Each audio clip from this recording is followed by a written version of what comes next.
They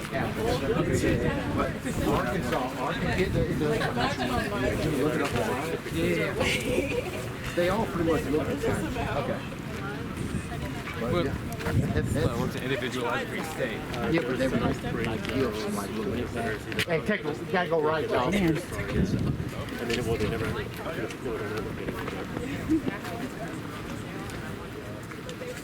Okay, my name is Adolfo Romero. Today is July 25th, 2022, and I'm here on behalf of the Samuel Proctor Oral History Program, and we are here today at Mr. Sam Dixie's and Thelma Dixie's home, and today I have the pleasure to be with Mr. John Nelson, Sr. Senior. Okay. Thank you for being here, Mr. Nelson. We're excited that you're here today. I know we wanted to talk about a couple subjects, and I will let you discuss about the subjects that you want to discuss. So please feel free to continue. Right. For the benefits of the students, let me give them just a small capsule of who I am. First of all, I was born and raised in this region, and February 17th, 1948, so I'm 74 years old. Well, Vietnam veteran. I was with the 1st Aviation Brigade in Da Nang, Vietnam in 1968. Of course, first of all, I finished high school here, had a scholarship to Alabama State University and Savannah State University in athletics, but I'm also a 60-year professional musician. So I've recorded, I played saxophone, and so I have quite a bit. But my history is I grew up in Jefferson County, about 30 minutes from here. If you're from the University of Florida, if you go back and do your history, you look up Jack Youngblood, who was a defensive end at Jefferson County High School. And of course, schools back then were segregated. I was at Howard Academy. Jack and I graduated the same year, but at different schools. But because of being segregated at that time, I used to play in the Grave Harbor with Jack Youngblood, but we couldn't go to the same school. But we were good friends, and of course he was All-American at University of Florida, defensive end. He went on to become an All-Pro defensive end for the Los Angeles Rams. Oh, wow. And of course he's in the Hall of Fame now. So that's get a chance to look up Jack Youngblood. He is a household name for the state of Florida. Now, in 1966, I graduated. I was number 7 in my class, and basically, instead of getting into Alabama State, I was drafted. And so to get around that, well, before I was drafted, to get around that, I had to end it up because Alabama State was a non-accredited school. Most HBCUs were at that time. And because they were not accredited, automatically, if you were 1A, then it meant that you were going to be drafted. So I got into American Business College in Jacksonville, 2-year school, graduated magna cum laude, and also was interviewed by the FBI to go to work with them in their new headquarters in Virginia. Mm-hmm. Of course, waiting for them to call me to come to work, I got that magic letter that says, "Greetings." It meant that I was drafted in the military, and this was 1968. And by May of 1968, I was in Vietnam fighting the Vietnam War. And of course, that was the Tet Offensive started in 1968, and it was everything breaking loose. People were getting killed. In Da Nang, that was right outside of Hue City, which was the old capital, imperial capital of South Vietnam. And of course, the Marines, I was part of the 1st Marine Amphibious Force, although I was Army Aviation. We flew OE-1 Mohawks. And the Marines had the A-10s, and they were armament, but we flew surveillance missions. We knew back at that time that there were 4 NVA, North Vietnamese divisions on the other side of Marble Mountain. But that's what we knew, but we couldn't do a thing to them until they attacked us. And of course, 1 and 4 o'clock in the morning, they would just fire on us like you wouldn't believe. Wow. But going on into my career, I did, in 1971, I was actually in my time with the military, came back to this region. And of course, I went to work for an insurance company. And from that standpoint, things started to happen. a lot of that history is at the Samuel Proctor Oral History Institute program. And so I became the fire chief for the city of Monticello. And in 1977, I was asked by then the Honorable Bill Gunner, who was the state fire marshal, insurance commissioner, and state treasurer also. He wore 3 hats. I came to work for them. I went to the Orlando office, and by 1981, I was back in Tallahassee as Florida's chief deputy state fire marshal for the whole state of Florida.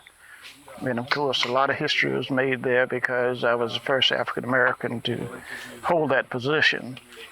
And from there, I went to Risk Management Division, where I was the chief insurance adjuster for the state of Florida, and all of Hurricane Andrew and all of those catastrophic things. My team investigated all of that, and I traveled all over the state of Florida. And matter of fact, I was a student at Crawford University in Atlanta, where I received my training for both basic, intermediate, and advanced adjusting for the state of Florida. And by being chief adjuster, that meant that when Hurricane Andrew hit, I had to go to Miami. The state gave me $7 million to settle claims for all of those companies that had gone under.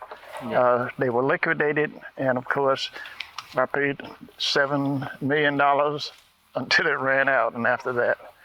Now, what I do now, as I say, I'm 74 years old. I'm a professional speaker. I got all my credentials through Toastmasters International. And of course, I hold the DTM designation, which is the highest designation you can earn. It took 8 years to earn that.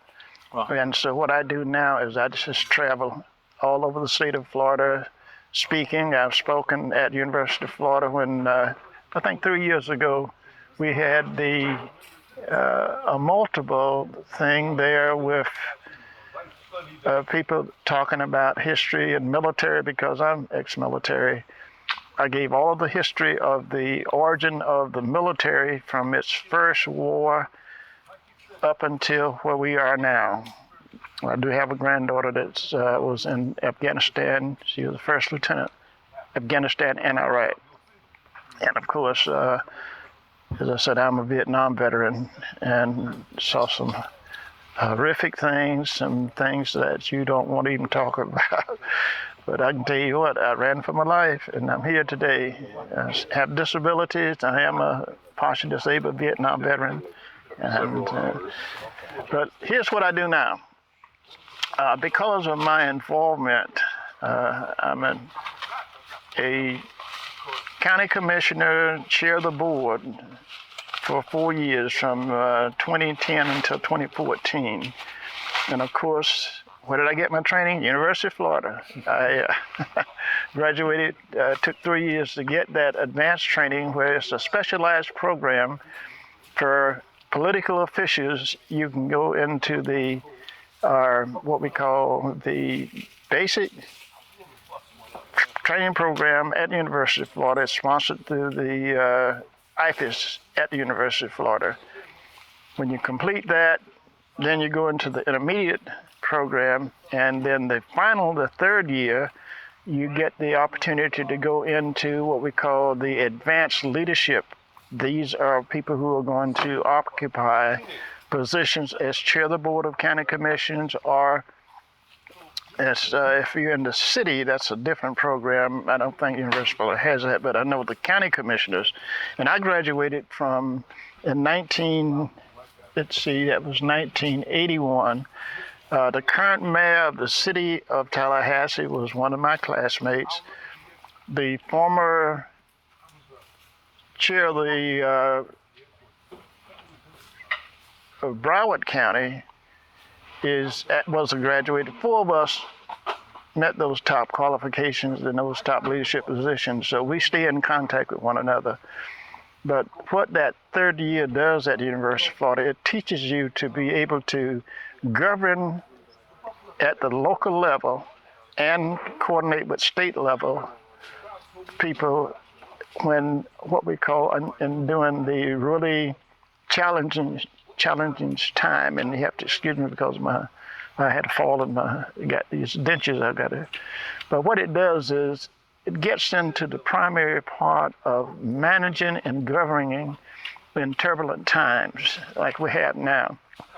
And so that training prepares you to basically make sure that you provide the services to the citizens that you serve in a political position, and that you are, since you're what we are the keepers of the people's money, when we got to make sure that the funding that we are utilizing, the budgets that we approve, and that it provides the service to the citizens. It's not our money. A lot of people have gotten, you've probably heard of it, a lot of people have gotten in trouble because of not meeting a lot of those criteria and going opposite of what we are trained to do. And it's all about making sure that we provide services to the citizens. And of course, I've been involved in a lot of community-based organizations. I'm a past NAAHP president for this county, for Jefferson County, when we work close with other counties throughout the state of Florida. I've had the privilege of being named one of 3 in the state of Florida who won the NAACP State President's Award, and that means that you had to do some real, what I call significant things in your community, and I did. One was I brought a lawsuit against Ted Turner down in the south end of Jefferson County because he would not allow the people to get lights, and this was in 1990. Oh, wow. People didn't have lights, and he wouldn't allow them to get the easement to run a power line across his property. So we had to take him to court. It took 2 years, and we won that case. And the Tallahassee Democrats said, let there be light. And that was so people now have light in that area. But let me get into what I do now. And that is because of my background and my history and my experiences, I go throughout the state of Florida and I do public speaking regarding Florida's history because I am a history maker. Some of the things I was able to do during my tenure as Chief Deputy State Fire Marshal, Florida had some problems with underground leakage of gasoline and diesel into the aquifer. And if any of you are in environmental or things of that nature, what you'll find is that gasoline floats on water. It does not emulsify with water. So what happens is, because Florida has a low water table, what will happen during the rainy season like now, the water table will rise. So you can dig down about 4 feet into the ground and you add water. And that's just because we have that aquifer like that. And what will happen is gasoline, if you're pumping at the pump and happen to waste some gasoline on the ground or on the pavement, it goes into the ground, but once it reaches for the water table, it will not emulsify with the water. And what it does is, because of this engineering term it calls buoyancy, the pressures that pushing up from the ground up, it traps the petroleum product at that level and it holds it against the aquifer that's in the ground. And so as we get into the hot summers like we had, if you don't have a lot of rain, then it kind of drops and it allows that gas to move in a pocket.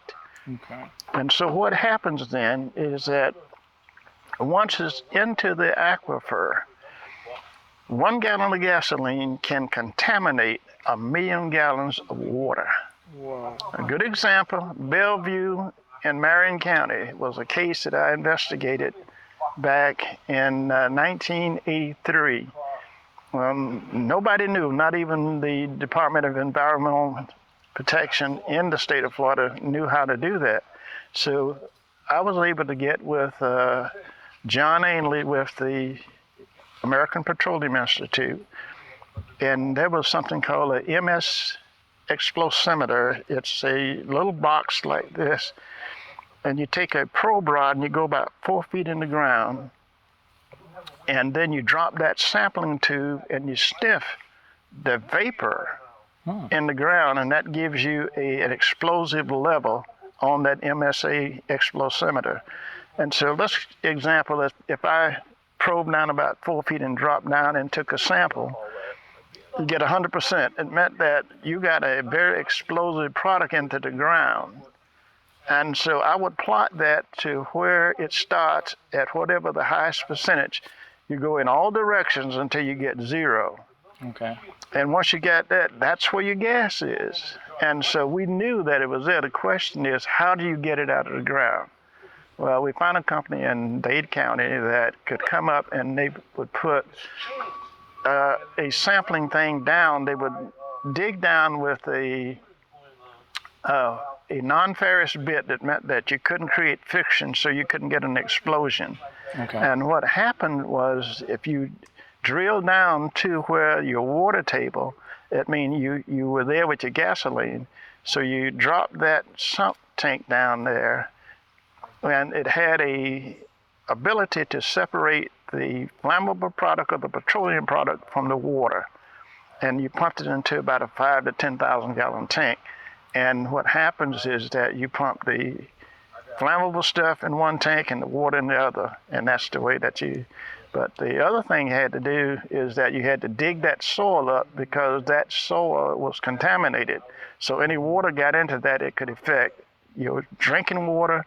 As I said, a gallon of gasoline will affect 1 million gallons of water. And so here's the final thing. This region of Florida, a lot of people are not aware of, in 1861, 1860 primarily, when President Lincoln was elected, I think 1861, but what happened was the 11 states in the United States in the South seceded from the Union. That presented a problem for President Lincoln. And by them doing that, again, Florida, you have to remember, not Florida, but the United States only became a nation itself in 1774. I believe that was the date. And we adopted, we won our freedom from England, because we had some problems with 13 original colonies that came over. It was a company that, a land company that received charters from England, from the King of England, and that's where the 13 original colonies were actually established in the United States, from on the eastern coast all the way down to Georgia. Florida was not yet a state. Florida didn't become a member of the Union until 1845. So here, 1774, we were an independent nation, free from England, and of course, as you know, George Washington was the general that helped win that, but it was France that combined and helped America to win that war. And that was the reason that we became an independent nation. Now, the Articles of Confederation was a very weak document from a governmental standpoint, and what was needed was more a solid document, and that's where, after our founding fathers came together, the Constitution of the United States, people like Thomas Jefferson and some of the others knew that it was a weak document. And so when those 11 states seceded from the Union,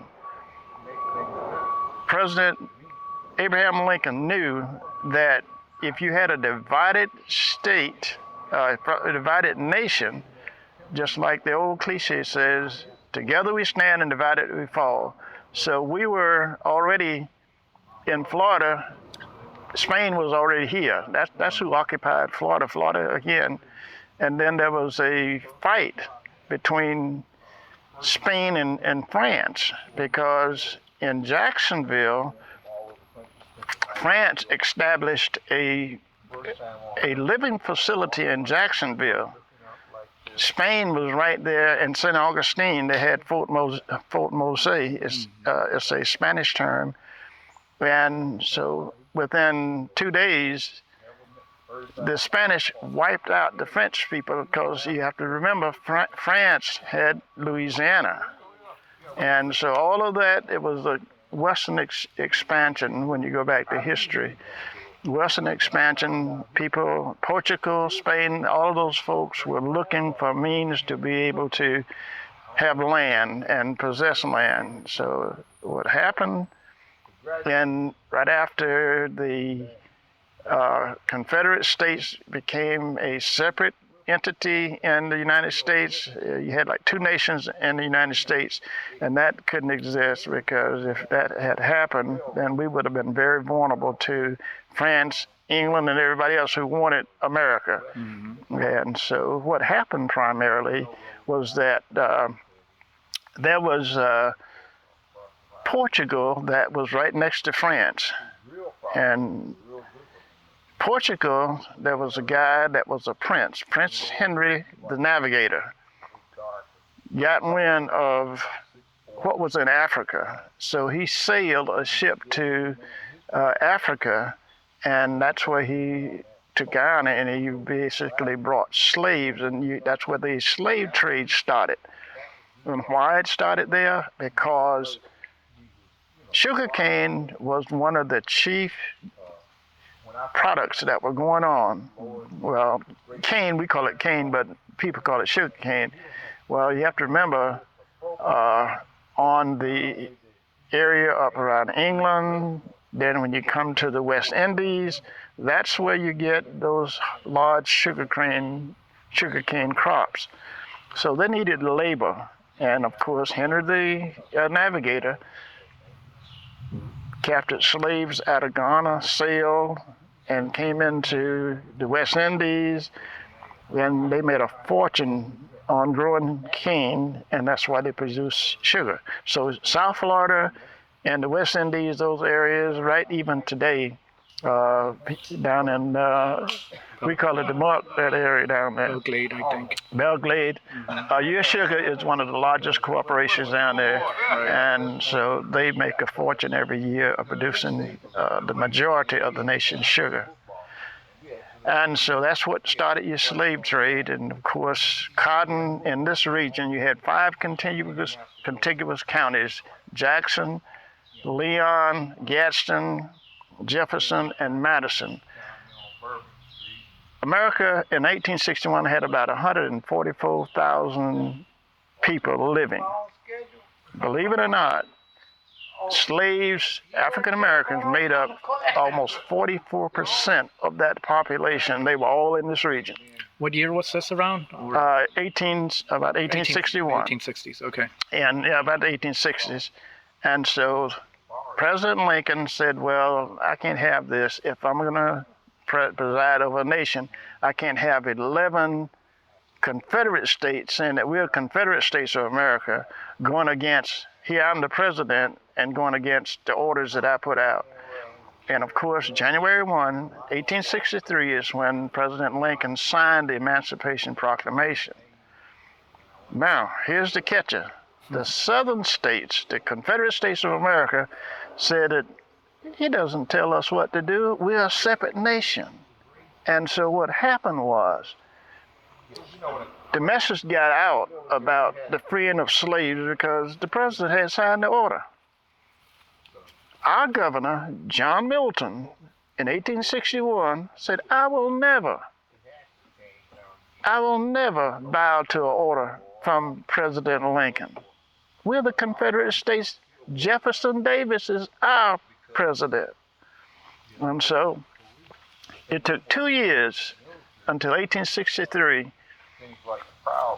to be able to get things done. And what President Lincoln did, he came back, reissued order with Union troops, because you had the Confederate Army was the defense force behind the Confederate States. Mm-hmm.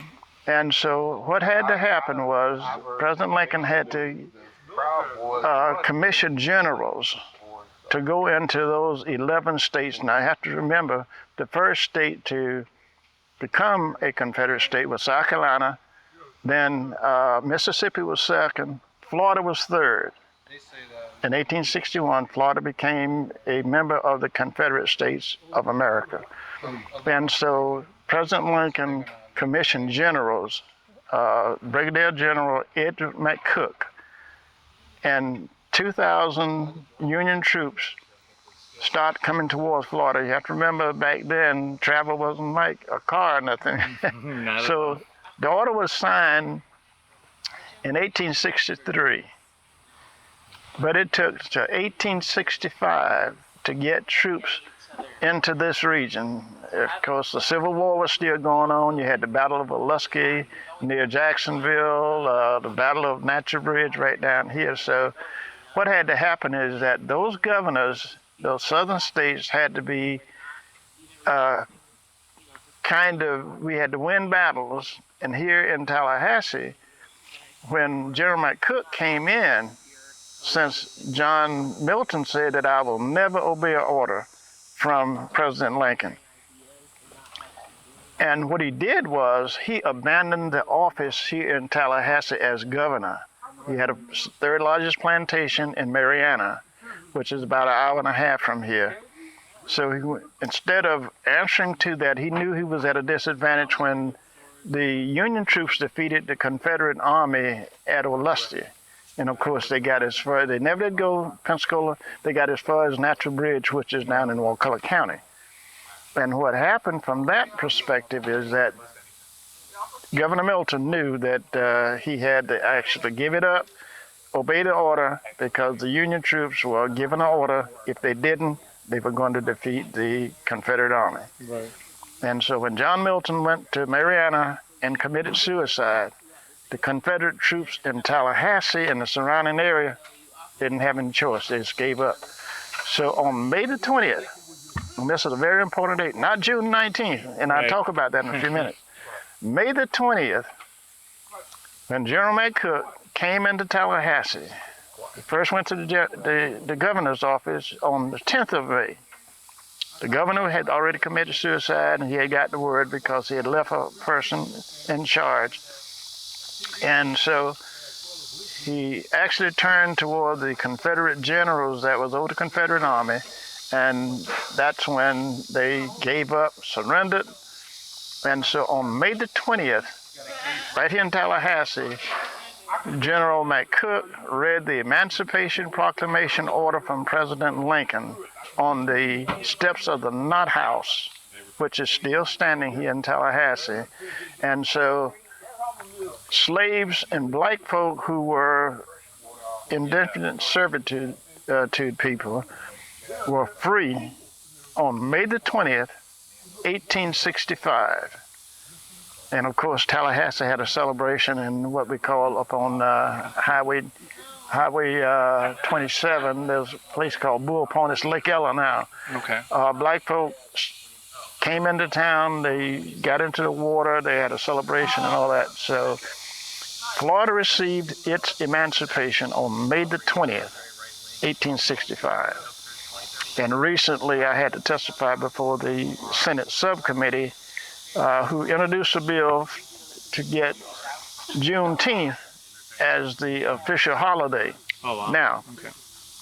where Juneteenth come in is that General Gordon Granger, which was a two-star general, Texas was the last state to have their slaves freed. So General Gordon Granger went into Galveston, Texas on June the 19th, 1865, and that was the last state to declare emancipation for black folk. And at that time, it was a catchy name, Juneteenth and everything. So technically, I have to go out and speak to people because people probably from Ocala all the way back down to South Florida knew nothing about May 20th. We up in this area because you had no plantations down in that area. So that's the general thing that I've been speaking about. So why do you think it has been why hasn't this conversation been happening more? Why until now? Why are we doing it until now to dispute that? I guess the fact in the Florida region. Yeah. What happened is up in this region, we've always, May 20th was the date. I can remember in 1957 while I was in grade school. Okay. Although we were a segregated school, the principal and the supervisor of Negro schools on May 20th allowed students to be off people left their jobs and came to the school, and you had what you call May Day. And there were spelling bees, there were all kind of contests, history contests, people giving speeches, and of course there was athletic fields day and all of that. And the last event of that day would be what you call the platting of the maypole. That would be the ending activity. And that information never really got farther into Central and South Florida. And because, again, they didn't have the plantation, your largest slave population was in this region. And that's why a lot of that just never got there. So right now, where does the case stand in the Florida region with this? You said that you brought it up, and Yes. So where do you think we're going to head with this information now that we're talking about it? It's still about, there are a group of us Okay. in this region. There's a historian, a lot of people at Florida A&M University, and since we celebrated for years, as I say, we started doing it in my county in 1957.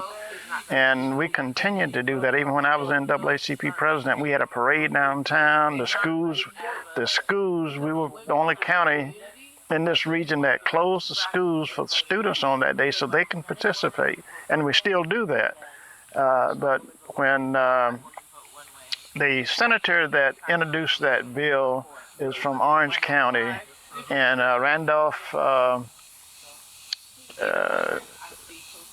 Bracey, Senator Randolph Bracey, who is going to be running for Congress, introduced us, I think it was Senate Bill 1164.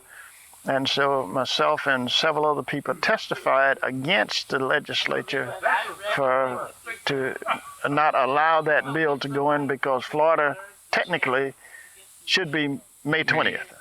Right. And June, and what we're doing is we're giving our students in the state of Florida a false education about emancipation in the state of Florida. June 19th it's okay to celebrate June 19th if you want to, but our actual date of emancipation in Florida is May 20th. Okay. You've done all this work. What's the driving force behind you doing all this work? Well, we want our kids to be accurate in their history. And it's been, first of all, African American history has been distorted so badly throughout the world, in a sense, and we just don't need to allow that to happen. I'm a history maker. I just asked my grandchild, I gave my grandchildren, which I'm going to take to Gainesville in a few minutes here, as soon as I get back to Monticello. I gave all of my kids, I have 3 kids, I gave them a notebook with my history from beginning up until now. And I said, tell them the story. And what you need to do, make sure that they understand the accuracy of that, so that way they won't be distorting that and won't allow anybody else to distort it. And that's the fight we have today with the legislature. Whether we get that change, we're still going to go back and try to change it, because we need May 20th is the date in Florida. June 19th is Texas. Right. I guess we could have like a June. If we want to do June, that's just the end of it. But by state, if we go by state, then May 20th takes precedence. The language was in the legislative bill, but it died in committee the first year because they didn't want to have the June 18th and May 20th in there. But they eliminated May 20th and adopted June 19th because President Biden had put that as the national holiday for emancipation in the United States. All right. So, okay, Mr. Nelson, I know you had to go a little bit. It's already 1:30. I don't want to keep you longer, more than what than you could state. But is there any last comments or any last words that you would like to leave folks out there? Any comments regarding what we just spoke today about, or anything else? Yes, make sure that they focus on making sure they remember May the 20th is the emancipation date. And the final thing, Ms. Deborah knows that financially I support the Samuel Proctor program. Last year I donated $500. I'm going to still donate money to this program. I want to see the students make sure that they do their job in interviewing. And I can do that financially because, again, I'm 74 years old. I'm retired. I do have a little nest egg, so I can afford to share because I want to see students be successful and make sure that you pass on to your siblings the true history of the state of Florida. Okay, with that said, I'm going to open it up to questions. If any of our students have any questions, this would be the time to ask. The pressure on Roosevelt was becoming a lot. What's your perspective on your daughter following on your footsteps and also entering the military? Yes. Right now, she finished high school at 16 years old, 4.0 student in Missouri. And she graduated from the University of Missouri at St. Louis at 20 years old with a pre-med degree. Yeah, she was able to 4.0. And she is on the list for captain now she's 26 years old now, and she's Iraq and Afghanistan. And I think that she is going to do a good job. She's single, but I call her. I'm a past district commander for the Veteran of Foreign Wars for this region, and I was the commander for the 9 counties, from all the way from Liberty County all the way down to Suwannee County and Hamilton County. So what I do is I encourage her, and she's a life member of the VFW, and she knows the importance of being what we call a defender to safeguard freedom and democracy for America. So she's dedicated to that as an officer. If John Dew was here, he'd call me General Nelson, but I'm not General Nelson. A lot of people say Captain Nelson, but at the same time, when you put your life on the line to defend this country, that's a prized possession. Nobody wants to do that. There are many. If you read about people that were just killed in Ukraine, those were dedicated people who decided to go there and fight for a nation of people who were enjoying freedom until Russia attacked them. And so we've lost 6 people already over there. And so my daughter, she has that same thing. When you put your life on the line for this country, it's something that you can be proud of. You know, I have disabilities that I live through the rest of my life that I suffered from Vietnam, and that's why these shoes here cost $400 to make, but because of my feet that was injured in Vietnam and thing, I have to wear these. It costs $400 to make them. But this is one of the things that the Veteran Administration give me to be able to walk safely on and all of that. So freedom is not free. You're getting college education and everything, but remember, you're actually what we call leaning on the shoulders of giants that put their lives on the line to make sure that you can enjoy freedom and democracy. All right, Mr. Nelson, with that said, I want to thank you for your service. Thank you for everything you've done and continue doing for the communities. With the veteran community and outside of the veteran community, we thank you for all the work that you've done. With that, I will conclude this interview. Okay? Thank you. Thank you very much, sir. Gosh, I'm like trenches. You gotta go around. Bear Bryant Museum is like a church. Okay. You walk in, I've never seen a museum. I've been to the whole thing. Yeah, but this, you go in, it's got everything in there, just like you do. What do you mean? You go in, you fly.